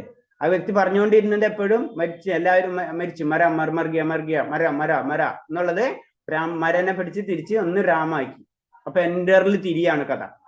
അപ്പൊ അങ്ങനെ വന്നപ്പോൾ എന്താണ്, ഒരു ഉറുമ്പിനെ പോലും കൊല്ലാൻ അയാൾ തയ്യാറായില്ല. ഭക്തി സേവനം മൂലമുണ്ടാകുന്ന ഈ മാറ്റം കണ്ട് നാരദമുനി ഉള്ളവരുടെ സുഹൃത്തായ പർവ്വതമുനി ഇങ്ങനെ പറഞ്ഞു. അപ്പൊ നാരദമുനിയുടെ സുഹൃത്തായ പർവ്വതമുനി പറയാണ്, പ്രിയപ്പെട്ട നായാട്ടുകാരാ, ഉറുമ്പിനെ പോലും കൊല്ലാൻ സമ്മതമില്ലാത്ത നിന്റെ ഭാവത്തെ അത്ഭുതപ്പെടേണ്ടതില്ല. ഭക്തിഭാവം വളർത്തിയെടുക്കുന്ന വ്യക്തികൾക്ക് സദ്ഗുണങ്ങളെല്ലാം തനിയെ രൂപം കൊള്ളും. ഭക്തൻ ഒരിക്കലും പരദുഃഖത്തിന് ഇടം കൊടുക്കില്ല. അപ്പൊ അഹിംസവാദി ആയിത്തീരും. ആ വ്യക്തി എന്താണ്? കാട്ടാളനായിരുന്നു. കാട്ടാളൻ എന്താ? ജീവജാലങ്ങൾ കൊല്ലുമ്പോ അതിൽ ആനന്ദം കണ്ടെത്തുന്ന വ്യക്തി. ആ വ്യക്തി അതായത് ഒരു ആചാര്യന്റെ ഇതിൽ നിഷ്ഠകൾ ചെയ്തപ്പോൾ ആ വ്യക്തി നേരെ തിരിയാണ് ചെയ്യുന്നത്. ഭക്തി വന്നപ്പോൾ അഹിംസാവാദിയായി മാറുകയാണ് ചെയ്യുന്നത്. അതാണ് ഭഗവാന്റെ ആ ശക്തി, ആ നാമത്തിന്റെ ശക്തി, ഒരു ഗുരുവിന്റെ ശക്തി, ആ നിഷ്ഠയുടെ ശക്തി എന്ന് പറയുന്നത്. ശാരീരികമായ ശുദ്ധീകരണ പ്രവർത്തനം, തപാനുഷ്ഠാനങ്ങൾ, മനസ്സമാധാനം, പ്രജ്ഞയുടെ പവിത്രീകരണം തുടങ്ങിയവെല്ലാം ഭക്തി സേവനത്തിൽ ഏർപ്പെട്ടുന്നിരിക്കുന്ന താനെ വെളിപ്പെടുമെന്ന് രൂപഗോസ്വാമി പറയുന്നു. അപ്പൊ രൂപഗോസ്വാമി നമുക്ക് പറഞ്ഞു തരാ, കാരണം നമ്മൾ ഇങ്ങനത്തെ കാര്യങ്ങൾ ചെയ്തുകൊണ്ടിരുന്നു കഴിഞ്ഞാൽ ആചാര്യമായിട്ടുള്ള ഏറ്റവും ഉയർന്ന സ്ഥാനമാണ് രൂപഗോസ്വാമിക്കുള്ളത്. അപ്പൊ രൂപഗോസ്വാമി നമുക്ക് പറഞ്ഞു തരാം, കാരണം നമ്മളിത് സ്ഥിരമായിട്ട് ചെയ്തുകൊണ്ടിരുന്നു കഴിഞ്ഞാൽ തീർച്ചയായിട്ടും നമുക്ക് എന്താണ്, നമ്മളിലുള്ള ഭക്തി ഏർപ്പെട്ട് താനെ അത് തന്നെത്താനെ ഭക്തി നമ്മൾ തന്നെത്താനെ വന്നുകൊള്ളും. നമ്മൾ സ്ഥിരമായിട്ട് അനുഷ്ഠാനങ്ങൾ നമ്മൾ ചെയ്തുകൊണ്ടിരിക്കുക, ശാരീരികമായും നമ്മളെ ശുദ്ധീകരണ പ്രവർത്തനങ്ങൾ നമ്മൾ ചെയ്തുകൊണ്ടിരിക്കുക. 9 തരം ഭക്തി സേവനമുണ്ട്. രൂപഗോസ്വാമി പറയുന്നു: ശ്രവണം, ജപം, സ്മരണം, സേവനം, ആരാധനം, പ്രാർത്ഥന, ആജ്ഞാപാലനം, സുഹൃത്ത് എന്ന നിലയിലുള്ള കൃഷ്ണ സേവനം, അദ്ദേഹത്തിന് വേണ്ടിയുള്ള സർവത്യാഗം. ഇവയിൽ ഓരോന്നും ശക്തമാണ്. ഇവയിൽ ഏതെങ്കിലും ഒന്ന് ഒരിക്കലും ചെയ്യുന്നവർക്ക് സമ്പൂർണ്ണം നേടാൻ ഒരു പ്രയാസവുമില്ല. അപ്പൊ നമ്മൾ അതിൽ തന്നെ നമുക്കറിയാം, ശ്രവണ, കീർത്തന, സ്മരണം അല്ലെ, ഈ 3 കാര്യങ്ങളിലും നമ്മൾ നാമജപം ചെയ്യുന്നത് ഈ 3 കാര്യത്തിന് വേണ്ടിയാണ്. സ്മരണ, കീർത്തന, ശ്രവണ, കീർത്തന, സ്മരണ. അപ്പൊ പറഞ്ഞു ഇത് നമ്മൾ ചെയ്തുകൊണ്ടിരുന്നു കഴിഞ്ഞാൽ അവന് പരിപൂർണം നേടാൻ ഒരു പ്രയാസവും ഉണ്ടാവില്ല എന്ന് പറയണം. അതാണ് നമ്മളത് സ്ട്രിക്റ്റ് ആയിട്ട് നമ്മൾ എപ്പോഴും പറയണം. ഭഗവാന്റെ നാമജപം അത് 16 മലയാണെങ്കിൽ 16, 8 8 അത് നമ്മൾ സ്ഥിരമായിട്ട് ചെയ്തിരിക്കണം. അത് ഏറ്റവും വലിയ ഒറ്റമൂലിയാണത്. ഇവയിൽ ഏതെങ്കിലും ഒരു മാർഗം സ്വീകരിച്ച് സമ്പൂർണത കൈവരിച്ചതിന് മൂർത്തമായ ഉദാഹരണങ്ങളുണ്ട്. നമുക്കറിയാം ഇങ്ങനെ 9 തരത്തിലുള്ള നവവിധ വിദഗ്ധി ചെയ്തിട്ട് നമുക്കറിയാം കഥകൾ അറിയാം. ഭഗവത് ശ്രവണത്തിലൂടെ മാത്രം ലക്ഷ്യമാക്കിയ നേടിയാണ് പരീക്ഷിത്ത് മഹാരാജ എന്ന് പറയുന്നത് ശ്രവണത്തിലൂടെ നേടിയതാണ്. സുഖദേവ ഗോസ്വാമി എന്ന് പറഞ്ഞത് പാരായണത്തിലൂടെയാണ്. പിന്നെ പ്രഹ്ലാദ് എന്ന് പറയുന്നത് സ്മരണയിലൂടെയാണ്. പിന്നെ പാദപത്മങ്ങൾ തഴുകിയിട്ടാണ് ആ ലക്ഷ്മി ദേവി പരിപൂർണതയിലെത്തുന്നത്. പൃഥ്വിരാജ് ക്ഷേത്ര ആരാധനകൾ കൊണ്ടാണ്. ഹനുമാൻ സേവനം കൊണ്ടാണ്. ദാസ്യരൂപത്തിലാണ്. അർജുനൻ സുഹൃത്ത് രൂപത്തിലാണ്. മഹാബലി ചക്രവർത്തി എന്താണ് തന്നെ മുഴുവനായിട്ടും സമർപ്പിച്ചതാണ്. ആ സമർപ്പണ മനോഭാവം ആയിരിക്കും മഹാബലി. അതൊക്കെ നമുക്കറിയാം എന്നാണ്. അതിൽ ഞാൻ പോണില്ല. ഹരേഷ്ണം ഇപ്പറഞ്ഞ 9 ഒരുമിച്ച് പ്രാവർത്തികമാക്കിയതും ഉദാഹരണമുണ്ട്. അപ്പൊ 9 പ്രാവർത്തികമാക്കിയതിന് ഉദാഹരണം ഭാഗവതത്തിൽ പറയുന്നുണ്ട്. അംബരീഷ് മഹാരാജന്റെ കഥ നമുക്കറിയാം അല്ലെ. അപ്പൊ ആ ക്ഷേത്രത്തിൽ പോകുന്നതിനും പാദകമലങ്ങളിൽ മനസ്സുറപ്പിക്കുന്നതിനും ഭഗവാന്റെ ലീലാവിലാസങ്ങൾ പ്രകീർത്തിച്ച് കൈകൊണ്ട് ഭഗവാന്റെ ക്ഷേത്രങ്ങൾ കഴുകി കാതുകൾ ഭഗവാന്റെ സർവശായിയായ മഹാത്മ്യങ്ങൾ കേൾക്കാൻ നിയോഗിച്ചു. പിന്നെ മനോഹരമായ രൂപം കൈക്കൊള്ളാൻ കണ്ണുകള്, ഭഗവാന്റെ രൂപം കാണാൻ കണ്ണുകള്, ഭഗവത് ഭക്തന്മാരുമായി ബന്ധം പുലർത്താൻ ശരീരം, പിന്നെ ഒന്നിച്ച് ഉണ്ണുകയോ വേണ്ടി വരാം. ഇത്തരം ശരീരം പരസ്പരം സ്പർശിക്കും. അല്ല, കാരണം എന്ന് വെച്ചാൽ സമ്പർക്കം എന്ന് പറയുമ്പോൾ അത് പറയുന്നത് ശരീരം എന്ന് പറയുമ്പോൾ നമ്മൾ എന്താണ് ക്ഷേത്രത്തിൽ പോണ് സത്സംഗങ്ങൾ നടക്കുമ്പോൾ എന്താണ് എല്ലാവരുമായിട്ട് കണക്ഷൻ വരുന്നു. അതാണ് അത് ഉദ്ദേശിക്കും. അപ്പൊ അതല്ലാതും എന്തിനു വേണ്ടിയാണ്? ഭഗവാന്റെ കാരുണ്യത്തിന് വേണ്ടി, ഭഗവാന് വേണ്ടി സമർപ്പിക്കുകയാണ്.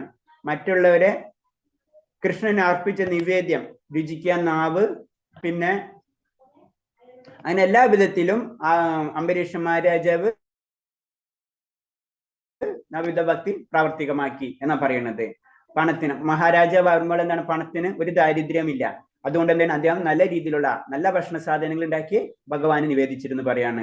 അയാൾ നിവേദിച്ചതിന്റെ ഉച്ചിഷ്ടമാണ് കൃഷ്ണപ്രസാദമായിട്ട് അംബരീഷ മഹാരാജാവ് ഭുജിച്ചിരുന്നത്. അപ്പൊ അംബരീഷ മഹാരാജ് ഒരു ഉത്തമ ഉദാഹരണമാണ് ഏത് നവവിധ ഭക്തി നടത്തിയെന്നുള്ള രീതിയിൽ. ഇതേപോലെയാണ് അപ്പൊ ഇങ്ങനെ വരുമ്പോഴാണ് നമുക്ക് ആ കഥ അറിയാം അല്ലെ. പിന്നെ ദുർവാസാവിനെ തന്നെ ഏറ്റവും വലിയ പവർഫുൾ ആണ്. ദുർവാസാവ് തന്നെയാണ് ഇപ്പൊ എല്ലാവരും അത്രയും പവർഫുൾ. ആ ദുർവാസാവിന് പോലും ഒന്നും ചെയ്യാൻ പറ്റാത്ത അവസ്ഥ. അതായത് ഭഗവാന് പോലും ഒന്നും ചെയ്യാൻ പറ്റില്ല. അത്ര അവസ്ഥയിലേക്കാണ് ആര് പോണത്. ആ ഭക്തന്റെ ഭക്തി ഭഗവാനെ ഒരു പരിചാരനാക്കി മാറ്റും. ചുരുക്കി പറഞ്ഞു കഴിഞ്ഞാൽ ആ ആജ്ഞ അത് ആ സിസ്റ്റം ഓട്ടോമാറ്റിക് ആണ് പിന്നെ വർക്ക് ചെയ്യാം. അത്രയും ദൃഢമായി ചെയ്തുകൊണ്ടല്ലേ ഭഗവാൻ ചക്രം കൊടുത്തത്. അത് തന്നെ ചക്രം കൊടുക്കുന്നതും. കാരണം എന്താ വെച്ചാൽ ചക്രം തന്നെ പോവും, ചക്രം തന്നെ നിൽക്കൂല. ഭഗവാന്റെ അംശങ്ങൾ തന്നെ നമ്മൾ ചില സമയത്ത് നമുക്ക് അറിയില്ലേ, നമ്മൾ അറിയാണ്ട് നമ്മളെ കൈ പൊങ്ങി എന്നൊക്കെ പറയില്ലേ നമ്മള്, മനസ്സിലായി? നമ്മൾ അറിയാതെ തന്നെ കൈയുടെ ആക്ഷൻ സ്റ്റാർട്ട് ചെയ്യും. അതേപോലെ തന്നെ ഭഗവാന്റെ അംശങ്ങളായിട്ടുള്ള എന്തും അത് ഭഗവാൻ തന്നെ അറിയില്ല, അത് അതിന്റെ കാര്യങ്ങൾ ചെയ്തു പോകും. നമുക്ക് ഭൗതികതയിലും നമുക്കറിയാം. ഞാൻ അറിയാണ്ട് എനിക്ക് പല കാര്യങ്ങൾ വന്നപ്പോൾ ഞാൻ എന്റെ അറിയാണ്ട് കൈ ഒന്നു പോയി, എന്റെ അറിയാണ്ട് നാവ് പൊന്തി എന്നൊക്കെ പറയും അല്ലെ. ഇത് തന്നെ അവസ്ഥ. വേണ്ടത്ര സമ്പത്തുണ്ടായിരുന്നത് കൊണ്ട് അദ്ദേഹം രാജകീയ സന്നാഹങ്ങളാണ് ഭഗവാൻ എപ്പോഴും ഒഴുക്കിയിരുന്നത്. അംബരീഷ മഹാരാജാവിന്റെ കാര്യങ്ങൾ പറഞ്ഞു തരാണ്. അംബരീഷ മഹാരാജന് ഇത്തരം പവർ ഉണ്ട്. ആ പവർ മുഴുവൻ എന്താണ്, ഭഗവാന്റെ കാര്യത്തിന് വേണ്ടിയാണ് ഉപയോഗിച്ചിരുന്നെന്ന് പറയാണ്. എന്തൊക്കെ വേണമെന്ന് അതെല്ലാം തയ്യാറാക്കിയിരുന്നു. അതുമല്ല, അദ്ദേഹത്തിന്റെ എല്ലാ പ്രവർത്തനവും കൃഷ്ണബോധത്തിലുമായിരുന്നു. അപ്പൊ എന്തൊരു പ്രവൃത്തി ചെയ്യുമ്പോഴും അംബരീഷ മഹാരാജ് കൃഷ്ണബോധത്തിലായിരുന്നു ചെയ്തിരുന്നത്. മഹാഭക്തന്മാരുടെ കാലടിപ്പാടുകൾ പിന്തുടരണമെന്നാണ് പറഞ്ഞതിന്റെ ആശയം. അപ്പൊ നമ്മൾ കാലടിപ്പാടുകൾ പിന്തുടരാ എന്ന് പറഞ്ഞു കഴിഞ്ഞാല് നമുക്ക് മുഴുവനായിട്ടില്ലെങ്കിൽ ഇതാണ് ഭക്തൻ എന്ന് നമുക്ക് പറഞ്ഞു തരാണ്. അപ്പൊ അദ്ദേഹത്തെ പോലെ നമ്മൾ അനുകരിക്കല്ല, അത് അനുസരിക്കുക. അതായത് മാർഗങ്ങൾ ഇങ്ങനെയൊക്കെ ചെയ്തിട്ടുണ്ട്, ഇതാണ് ഭക്തി എന്ന് നമുക്ക് മനസ്സിലാവാം. അതിനു വേണ്ടിയിട്ടുള്ള പ്രവർത്തനങ്ങൾ നമ്മൾ ചെയ്യാൻ ശ്രമിക്കുക. ഇവിടെ പറഞ്ഞ 9 വിധം പ്രാവർത്തികമാക്കാൻ കഴിഞ്ഞില്ലെങ്കിൽ വേണ്ട ഒരെണ്ണമെങ്കിലും പ്രാവർത്തികമാക്കാമല്ലോ. അംബരീഷിനെ പോലെ എല്ലാം സാധിക്കുമെങ്കിൽ അവയിൽ ഓരോന്നിൽ നിന്നും ഭക്തിയുത സേവനത്തിന്റെ സമ്പൂർണത ലഭിക്കുമെന്ന് ഉറപ്പാണ്. അപ്പൊ വീണ്ടും പറയാണ്, കാരണം നമുക്ക് ഇത്രയും ചെയ്യാൻ പറ്റില്ലെങ്കിൽ 9 എണ്ണം ചെയ്തില്ലെങ്കിൽ ഒരെണ്ണെങ്കിലും ചെയ്യാം, കീർത്തിക്കാം, ശ്രവിക്കുക, ഏതെങ്കിലും ഒന്നെങ്കിലും ചെയ്യാം. അതാണ് നമ്മൾ ശ്രവണത്തിന് നമ്മൾ പറയും, നമ്മൾ ക്ലാസ്സുകൾ കേൾക്കണം, ഭഗവാന്റെ കാര്യങ്ങൾ അറിയണം എന്നൊക്കെ പറയുന്നതിന്റെ കാര്യമാണ് ശ്രവണം. നവവിധ ഭക്തിയിലെ ഒരു കാര്യം, ഏറ്റവും ഇമ്പോർട്ടൻസ് ആണ് ശ്രവണം. അത് നമ്മൾ ചെയ്യണം എന്ന് പറയുന്നതിന്റെ കാര്യം അതാണ്. ഹരേ കൃഷ്ണ. അപ്പൊ ഇതില് ഈ അദ്ദേഹത്തിൽ പറയുന്നത് ഭക്തിയുത സേവനത്തിന്റെ യോഗ്യതകൾ. അപ്പൊ സിമ്പിൾ ഇതിൽ പറയുമ്പോ ഭക്തിക്ക് വേണ്ടിയിട്ടുള്ള അനുഷ്ഠാനങ്ങൾ ചെയ്യാം, അതാണ് യോഗ്യത എന്ന് പറയുന്നത്. അപ്പോൾ ചെയ്യുമ്പോൾ ഭഗവാൻ നമ്മുടെ ഉള്ളിൽ ഇരുന്ന് തന്നെ ആ ജ്ഞാനം നമുക്ക് തന്നു. അതാണ് ഭക്തന്മാരുടെ കാര്യങ്ങളാണ് ഇതിൽ പറഞ്ഞത്. നവവിധ ഭക്തി അത് കാരണങ്ങൾ പറഞ്ഞു. നമ്മൾ ഏതെങ്കിലും രീതിയിൽ ശ്രവണത്തിൽ കൂടിയോ അല്ലെങ്കിൽ കീർത്തനത്തിൽ കൂടിയോ അവർ ഉദാഹരണങ്ങളൊക്കെയാണ് പറഞ്ഞു തന്നിട്ടുള്ളത്. പിന്നെ ഇതിന് യോഗ്യത എന്ന് പറയുമ്പോൾ നമ്മൾ വെജിറ്റേറിയൻ ആയതിനു ശേഷം ഭക്തിയിലേക്ക് കടക്കണം എന്നില്ല. അതാണ് പറഞ്ഞത്. വെജിറ്റേറിയൻ ആയാൽ ഞാൻ ഭക്തി ആയെന്നുമില്ല. നമ്മൾ എന്താ ചെയ്യേണ്ടത്? ഭക്തിപരമായിട്ടുള്ള കാര്യങ്ങൾ ചെയ്തുകൊണ്ടിരിക്കുമ്പോൾ അറിയാതെ ആയിട്ട് നമ്മൾ അഹിംസാവാദിയായി മാറിയിരിക്കും, നമ്മൾ സസ്യാഹാരി ആയിരിക്കും. അത് അതിൽ കൂടെ വരും. ഞാൻ സസ്യാഹാരി ആയതിനു ശേഷം, ചില വ്യക്തികളുണ്ട്, ഞാൻ സസ്യാഹാരി ആയതിനു ശേഷം നാമം ജപിക്കുള്ളൂ, സസ്യാഹാരി, അങ്ങനെ നമുക്ക് ചെയ്ത് കഴിഞ്ഞാൽ ഒരിക്കലും ആവില്ല. നമ്മൾ അവിടെ തന്നെ നിൽക്കും.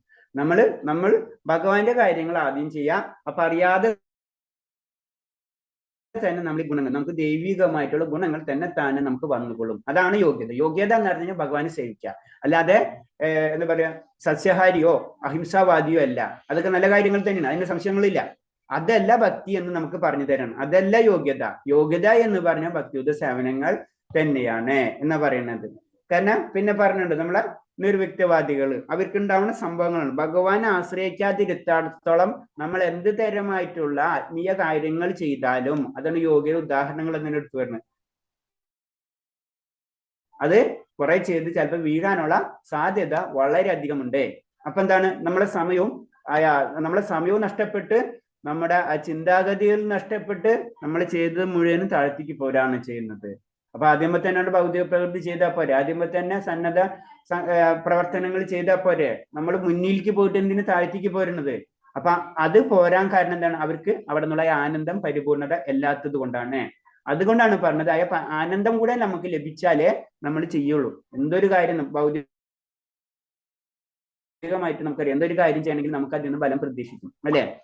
അപ്പൊ നമ്മൾ എന്താണ്, ഭഗവാന്റെ കാര്യം ചെയ്തതോടുകൂടി നമ്മളെ ആനന്ദം പതുക്കെ പതുക്കെ നമുക്ക് കിട്ടിത്തുടങ്ങും. പിന്നെ അതിലൊരു നഷ്ടവും ഇല്ല, നമുക്ക് ലാഭം മാത്രമേ ഉള്ളൂ. അതാണ് ഇതിൽ പറഞ്ഞത്, ഭൗതികമായിട്ടുള്ള ആഗ്രഹങ്ങൾ കൂടിയും നമ്മളെ നിറവേറ്റിയിരുന്നു. ആത്മീയം മാത്രമല്ല ഭൗതികമായിട്ടും. കാരണം എന്താണ്, ഭഗവാന്റെ അടുത്ത് തന്നെയാണ് ആര് ഇരിക്കുന്നത്? ഐശ്വര്യദേവത ഇരിക്കുന്നത്. ഭഗവാനെ സേവിച്ചുകൊണ്ടിരിക്കും. ഈ ഭഗവാനെയാണ് നമ്മൾ ആരാധിക്കുന്നത്. അപ്പൊ ഓട്ടോമാറ്റിക് ആയിട്ട് നമുക്ക് ഭൗതികമായിട്ടുള്ളതും അതേപോലെ തന്നെ വേറെ നിർവിഘ്ന യോഗികൾ സമ്പാദിച്ച പുണ്യങ്ങളും അതൊക്കെ നമുക്ക് കിട്ടും. കാരണം നമ്മൾ അറിയാണ്ട് തന്നെ നമ്മൾ എന്താണ് ഇതിലേക്ക് കടക്കാണ്. ഏതിലേക്ക്? നമ്മൾ യോഗാഭ്യാസത്തിലേക്ക് കടക്കാണ്. ഒരു ഭക്തൻ അറിയാതെ തന്നെ യോഗിയായി മാറുന്നുണ്ട്. അതാണ് ചില സമയത്ത് യോഗി എന്നൊക്കെ പറയുന്നതിന്റെ കാര്യം. യോഗി എന്ന് പറഞ്ഞ ഭക്തൻ യോഗിയായിട്ട് മാറും. ഭക്തൻ യോഗിയാണ്, യോഗി ഭക്തനാവണമെന്നില്ല. ഭക്തൻ യോഗിയുമായിരിക്കും. അതാണ് പറഞ്ഞത്. യോഗിയുടെ ഗുണവും അതേപോലെ തന്നെ ഭൗതികമായിട്ടുള്ള ആഗ്രഹങ്ങൾ ഉണ്ടെങ്കിൽ അതും, ഭഗവാന്റെ സേവനത്തിന് ആഗ്രഹം ഉണ്ടെങ്കിൽ അതും നമുക്ക് ലഭിക്കും. എല്ലാത്തിനും ഒരു ഒറ്റമൂല്യം പോലെ ഭക്തിയുത സേവനങ്ങൾ നമുക്ക് കൊണ്ടടക്കാൻ കഴിയും. ഹരേ കൃഷ്ണ. ക്ലിയർ ആയില്ലത്? പിന്നെ ക്വസ്റ്റ്യൻ ആൻസർ നോക്കാം. നമുക്ക് എഴുതിട്ടുണ്ടായിരുന്നു 14ന്റെ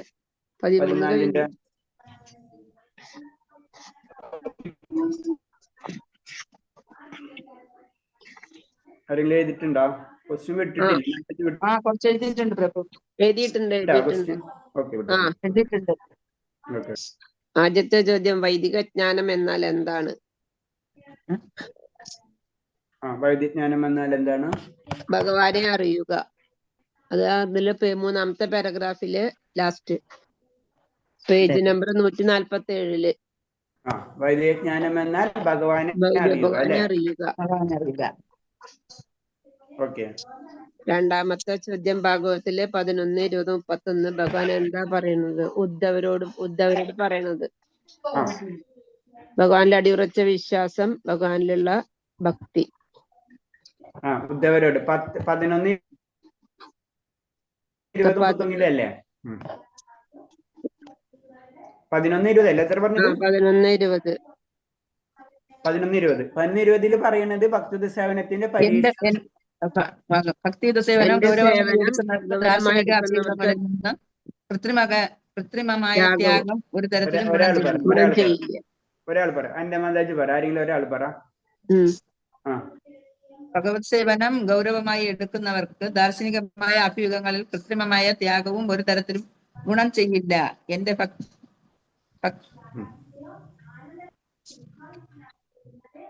അപ്പൊ ഇതൊന്ന് വെച്ചിട്ടുള്ള സ്ലൈഡിലേക്ക് എടുക്കുന്ന പോലെ ഗൗരവമായി എടുക്കുന്നവർക്ക് ദാർശനിക അഭിമുഖങ്ങളും കൃത്യമായ ത്യാഗവും ഒരു തരത്തിലും ഗുണം ചെയ്യില്ല. ഗൗരവമായി എടുക്കാത്തവർക്ക് എന്റെ ഭക്തനായി തീരുന്നവരുടെ ഭൗതിക സുഖങ്ങളുടെ ത്യാഗം കൊണ്ട് തന്നെ ഫലം താനെ കൈവന്നുകൊള്ളും. അപ്പൊ അതാണ് ഗൗരവമായിട്ട് എടുക്കാത്തവർ കൊണ്ട് അവർക്ക് ആ ത്യാഗം കൊണ്ടുള്ള ഒരു ഗുണം ലഭിക്കില്ല. എന്റെ സേവനം ഭഗവാനെ സേവിക്കാത്തിടത്തോളം കാലം മറ്റുള്ള കാര്യങ്ങൾ ചെയ്തതുകൊണ്ട് ഒരു ഗുണം, ആത്മീയ കാര്യങ്ങളായിരിക്കും ചെയ്യാം, പക്ഷെ അതുകൊണ്ട് ഗുണം ലഭിക്കില്ല. പക്ഷെ എന്റെ ഭക്തനായി തീർന്നു കഴിഞ്ഞാൽ ഭൗതിക സുഖം കൊണ്ടുള്ള ഭൗതിക സുഖങ്ങളുടെ ത്യാഗം കൊണ്ടുണ്ടാകുന്ന ഫലം താനെ കൈവന്നുള്ളൂ. അത് ആത്മീയമായിട്ടുള്ള സുഖം നമുക്ക് ലഭിച്ചിരിക്കും. അതായത് പരിപൂർണ അവസ്ഥയിലേക്ക് നമുക്ക് കടത്തിരിക്കും എന്നാ പറയുന്നത്. കൂടാതെ നമുക്ക് ഭൗതിക ആഗ്രഹങ്ങളാണ് വെച്ച് പോയി കഴിഞ്ഞാൽ അതും നമുക്കറിയാം സുഹൃത്തുക്കളെ കൂട്ടത്തിൽ അതും നമുക്ക് ലഭിക്കും. ഓക്കെ, അടുത്തത് മൂന്നാമത്തെ അല്ലേ ഇത്? ഭാഗവതം 11, 20, 32, 33 പറയുന്നത്. അടുത്ത ബലകാംക്ഷയോടെ ചെയ്യുന്ന കർമ്മങ്ങളിൽ നിന്നും തപോനുഷ്ഠാനങ്ങളിൽ നിന്നും ഉണ്ടാകുന്ന ലാഭവും ദാർശനിക വിജ്ഞാനത്തിന്റെ സംസ്കാരം, ത്യാഗം, യോഗ സാധനങ്ങള്, ദാനധർമ്മങ്ങളെ തുടങ്ങിയുണ്ടാകുന്ന നേട്ടങ്ങളും എന്റെ ഭക്തന്മാർക്കുള്ളത്. ഹരേ കൃഷ്ണ. സ്വയമേ വന്നു ചേരും. ഒരു സെക്കൻഡ്, ആശ മാതാജി എന്താ പറയുന്നത്? ഹരേ കൃഷ്ണ, ഞാൻ ലീവ് ആവുകയാണ്. ശരി മാതാജി. കുംഭമേളക്ക് പോകാൻ വേണ്ടി പോവുക. ഹരേ കൃഷ്ണ, ഹരേ കൃഷ്ണ. ആരും ബാക്കിയില്ല എന്നുണ്ടല്ലോ കുംഭമേളക്ക്. കേരളത്തില് കുംഭമേള അടിപൊളിയായിട്ടുണ്ട്. എല്ലാവരും പരിശുദ്ധിയാവുക. എല്ലാവരും പരിശുദ്ധിയാണ്. അവിടെ പോയായിരുന്നു, പ്രയാഗിലും പോയിട്ടുണ്ടായിരുന്നു. പ്രയാഗിലും പോയി അല്ലേ? കുംഭമേളയുടെ സമയത്ത് പോയാ? പോയി. അല്ലേ? ഓക്കെ. ഹരേ കൃഷ്ണ, ഹരേ കൃഷ്ണ. ഹരേ കൃഷ്ണ. ഹരേ, ശരി മാതാജി. ഇപ്പൊ നാളെ വിശേഷങ്ങൾ പറ കുംഭമേളയുടെ കേരളത്തിലെ. പറയാം, തീർച്ചയായിട്ടും പറയാം. പറയട്ടാ. ശരി. ഹരേ കൃഷ്ണ. 148 മൂന്നാമത്തെ പാരഗ്രാഫില് ബലകാംക്ഷയോട് ചെയ്യുന്ന കർമ്മങ്ങള്. അതായത് ഭാഗവതത്തിൽ ഭഗവാന്റെ ഉപദേശം പറയാണ്. ബലകാംക്ഷയോടെ ചെയ്യുന്ന കർമ്മങ്ങളിൽ നിന്നും തപാനുഷ്ഠാനിൽ നിന്നുണ്ടാകുന്ന ലാഭം, ദാർശനിക വിജ്ഞാനത്തിനുള്ള സംസ്കാരം, ത്യാഗം, യോഗ സാധനം, ദാനധർമ്മം തുടങ്ങിയുണ്ടാകുന്ന നേട്ടങ്ങളും എന്റെ ഭക്തന്മാർക്ക്, അതായത് സ്നേഹപൂർവ്വം എന്നെ സേവിക്കുന്നവർക്ക് സ്വയം വന്നു ചേരും. അപ്പൊ എല്ലാത്തരം കർമ്മങ്ങള്, എന്തൊക്കെ കർമ്മം, തപസ് ചെയ്തുകൊണ്ടുള്ള ഗുണം, ബലകാംക്ഷയോട് ചെയ്യുന്ന കർമ്മങ്ങള്, അത് ഭൗതികമായിട്ടുള്ള കാര്യങ്ങള്, യോഗയിൽ ചെയ്യുന്ന ഗുണങ്ങൾ, ദാനധർമ്മങ്ങൾ ചെയ്യുന്ന ഗുണങ്ങള്, അതേപോലെ തന്നെ ദാർശനിക വിജ്ഞാനങ്ങൾ. അപ്പൊ ഇതിന്ന് ക്ലിയർ കട്ട് മനസ്സിലായില്ല. ഇതിനൊരു കാര്യം നമ്മൾ ശ്രദ്ധിക്കേണ്ട പോയിന്റ്സ് എന്ന് പറഞ്ഞാൽ ദാനധർമ്മങ്ങളിൽ നിന്നുണ്ടാകുന്ന സുഖം അല്ല, അതിൽ നിന്നുണ്ടാകുന്ന പുണ്യം അല്ലെ? ദാനവും ധർമ്മം ചെയ്ത് കഴിഞ്ഞാൽ പുണ്യം ലഭിക്കും. അതിനേലും ഉയർന്നതാണ് എന്താണ്? ഭഗവാനോട് ചെയ്യുന്ന കർമ്മങ്ങൾ. ആ പോയിന്റാണ് ശ്രദ്ധിക്കേണ്ടത്. ദാനം ചെയ്തു കഴിഞ്ഞു കഴിഞ്ഞാൽ ഭഗവാന് ചെയ്തെന്നല്ല എന്റെ അർത്ഥം. ഭഗവാന് ചെയ്യേണ്ട കാര്യം ഭഗവാന് ചെയ്യണം. ദാനം ചെയ്യേണ്ട കാര്യം ദാനം ചെയ്തോ അതിന്റെ പുണ്യങ്ങൾ ലഭിക്കും. അത് ഭഗവാന് തുല്യമായിട്ട് കരുതുന്നത് തെറ്റാണ്. അതാണ് നമ്മൾ മാധവസേവ, മാനവസേവ, മാധവസേവ. മാനവസേവ മാധവസേവ തന്നെയാണ്, സംശയമില്ല. പക്ഷെ എന്താണ്? പക്ഷെ മാധവനെ സേവിക്കണം, അതാണ് ഫൈനൽ. അല്ലാണ്ട് മാനവസേവ മാധവസേവ അല്ല, മാധവസേവ തന്നെയാണ് മാധവസേവ.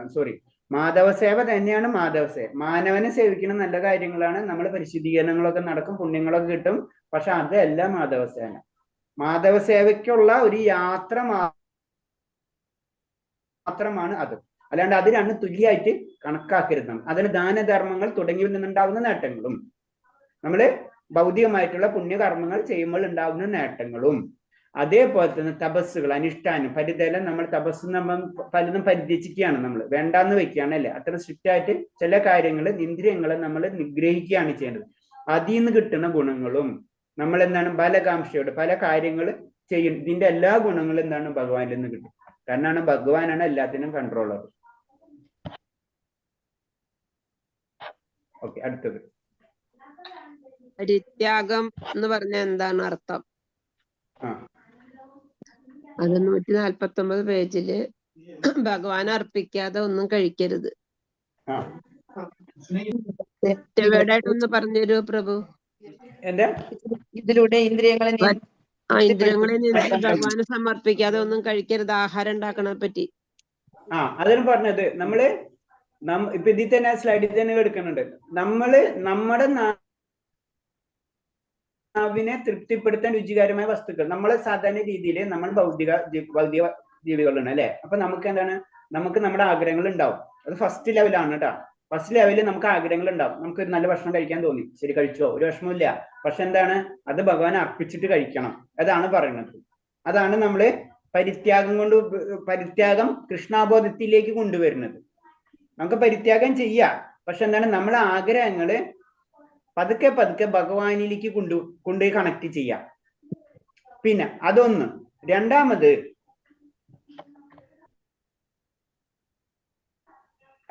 എന്ന് പറഞ്ഞു കഴിഞ്ഞാൽ എല്ലാ കാര്യങ്ങളും പിന്നെ ഒരു അഭിലാഷമില്ലാതെ ഭഗവാനെ സേവിക്കാം.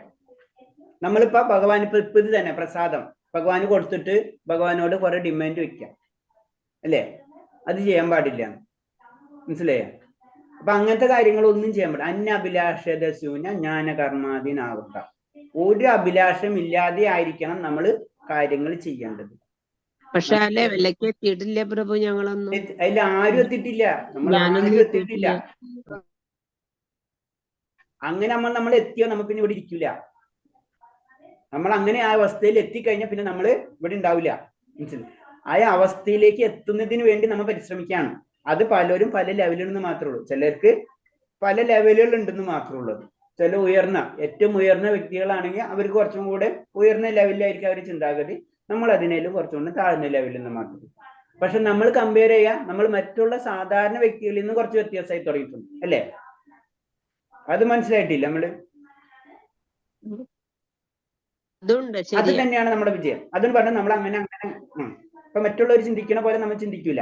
നമ്മൾ അത് മാറി മാറി തുടങ്ങണം. നമ്മൾ അറിയാണ്ട് തന്നെ വ്യത്യാസങ്ങൾ വരും.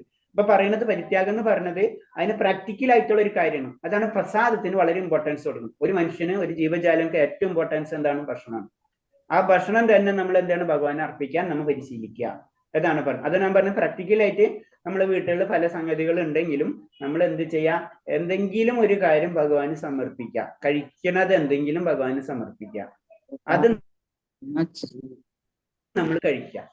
അത് കഴിക്കുമ്പോൾ അത് ഭഗവാന് സമർപ്പിക്കുന്ന സമയത്ത് അത് അത്ര പരിശുദ്ധീകരിക്കണം. നമ്മൾ ഉപയോഗിക്കണേ പറഞ്ഞിട്ടുണ്ട്. കത്തിയാണെങ്കിലും കത്തി അടുക്കള കത്തിയെടുത്തിട്ട് നമ്മൾ മുറിക്കാൻ പാടില്ല.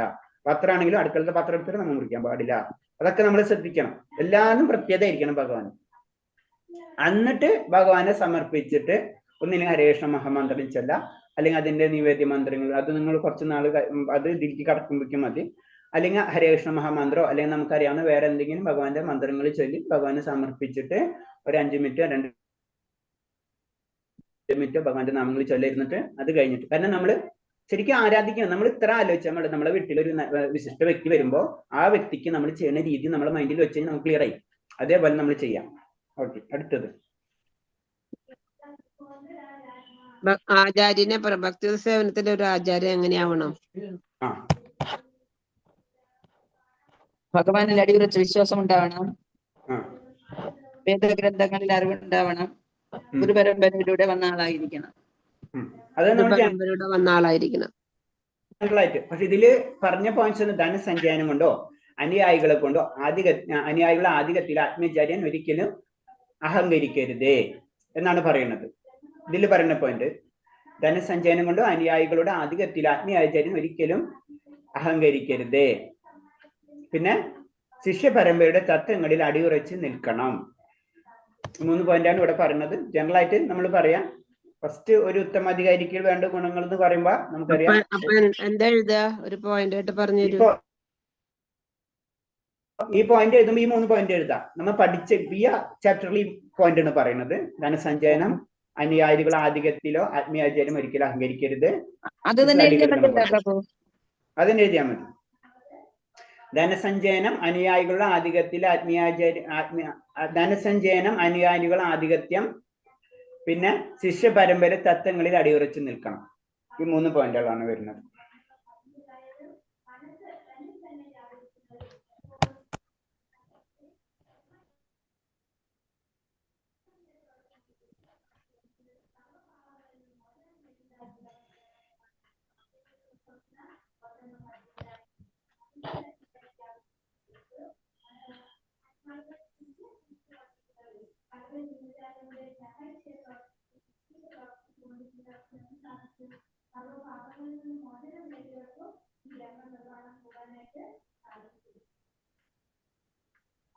ആറാമത്തെ ചോദ്യം, ഭക്തി സേവനത്തിൽ ഏർപ്പെടുന്നവന് താനെ വെളിപ്പെടുന്ന ഗുണങ്ങൾ ഏതെല്ലാം?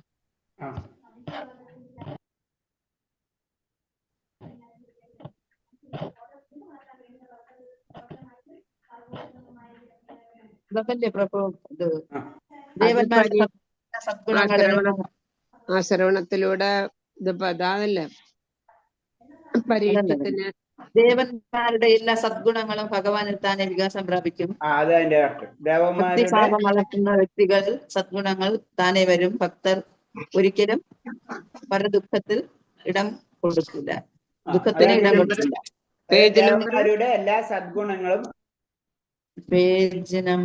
അവരിൽ താനെ വികാസം പ്രാപിച്ചു കൊള്ളും. 152 സസ്യഹാരി, അതിൽ വേണമെങ്കിൽ എഴുതാം സസ്യഹാരി, അതിന് അഹിംസവാദി നോക്കാം. 151 ലാസ്റ്റ്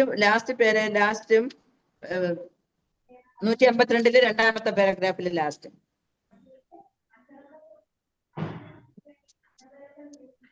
ഇവിടുന്നിട്ട് അതിന്റെ ഭക്തിഭാവം വളർത്തിയെടുക്കുന്ന വ്യത്യാസ ഗുണങ്ങളെ തനിയെ അതാണോ? അതെ. ദേവന്മാരുടെ എല്ലാ 151 ലാസ്റ്റ് പാരഗ്രാഫിൽ അതാണ് കറക്റ്റ് ആൻസർ.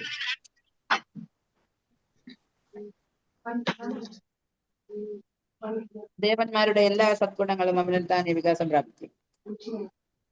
പിന്നെ അതാണ് അതിന്റെ ആൻസർ. നമുക്ക് ഉദാഹരണത്തിന് എഴുതാം സസ്യാഹാരി, അതേപോലെ തന്നെ അഹിംസാവാദി. അതിനു വേണ്ടി നമ്മൾ പ്രത്യേകിച്ച് ട്രെയിനിങ് എടുക്കേണ്ട ആവശ്യമില്ല. ഓക്കെ, അടുത്തത്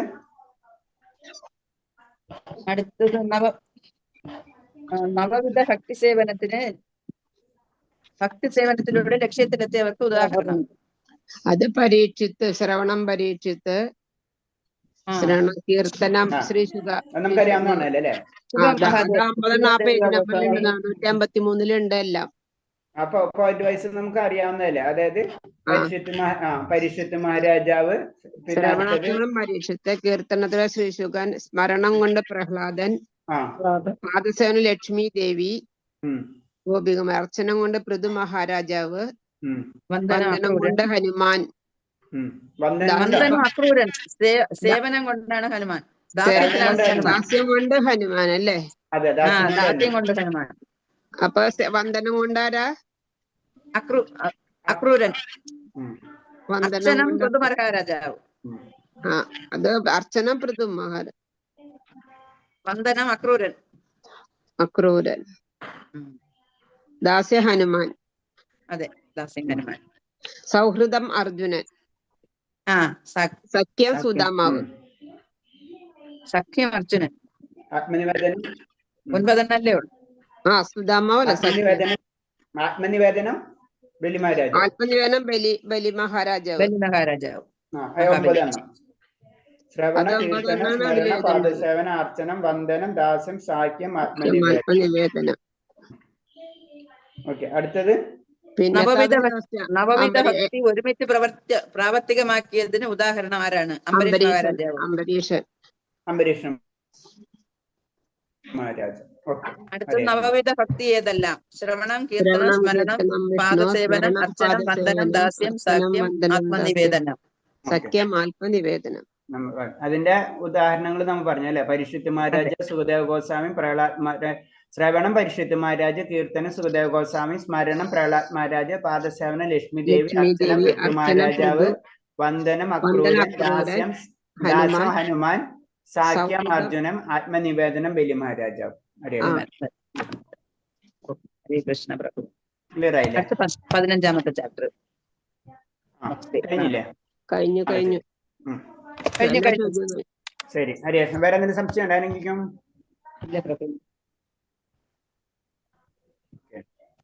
എല്ലാവരും നാമജപം എത്തിയില്ലേ? 16ലേക്ക് എത്തിയാ? 16ലേക്ക് എത്താൻ ശ്രമിക്കുക കേട്ടോ എല്ലാവരും. ഹരേ കൃഷ്ണ. ഹരേ കൃഷ്ണ. ഹരേ കൃഷ്ണ. അപ്പൊ നമുക്ക് നിർത്താം. പഞ്ചകൽപത രൂപ ചക്രഭാഷേവച പത്മനാഭനേതി വൈഷ്ണവേഭ്യോ നമോ നമഃ. അനന്തകോടി വൈഷ്ണവ ഭക്തർക്ക് ഹരേ കൃഷ്ണ. എല്ലാവർക്കും പ്രണാമം.